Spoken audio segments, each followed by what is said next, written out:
नवी मुंबई महानगरपालिकेच्या निवडणुकीच्या निमित्ताने भाजपमध्ये बंडखोरी मोठ्या प्रमाणात झाली आहे।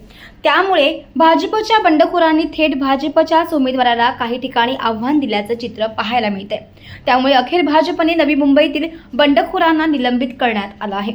11 ठिकाणी भाजपच्या बंडखोर उमेदवारी अर्ज दाखल करण्यात आलाय।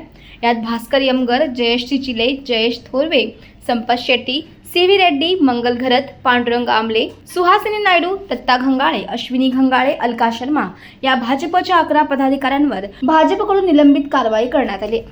नवी मुंबई महानगरपालिकेच्या आपल्या निवडणुकीमध्ये अनेक इच्छुक उमेदवार त्या ठिकाणी होते। सगळ्यांनाच आम्ही त्या ठिकाणी सॅटिस्फाय करू शकत नव्हतो। भारतीय जनता पार्टी आपण पाहत असाल तर खूप मोठी पार्टी आहे।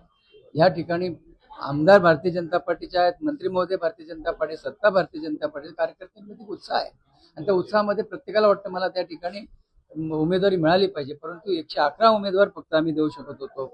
आम्ही 957 लोकांना उमेदवारी देऊ शकत नव्हतो। नॅचरली त्यांच्यावर अन्याय झाले आम्हालाही मान्य आहे। त्यांना भविष्य काळामध्ये कुठे ना कुठेतरी आम्ही ऍडजस्ट करू। परंतु ज्यांनी बंडखोरी केली आणि ती बाहेर गेली त्यांना आम्ही निष्कासित करण्याचा निर्णय घेतलेला आहे आणि त्यांना आजपासून त्या ठिकाणी पक्षाच्या भूमिकेमधून बाहेर काढलेला आहे। सगळेजण आलात, आपण त्यांच्या विनंतीला मान देऊन आलात, याबद्दल प्रथम आपल्या सर्वांचे आभार मानतो। नवी मुंबई भारतीय नगरपालिकेच्या निवडणुकीमध्ये भारतीय जनता पक्षाला मीडियाने जो सपोर्ट केला आणि या सर्व कार्यकर्ते आणि पदाधिकाऱ्यांतर्फे आपले आभार मानतो।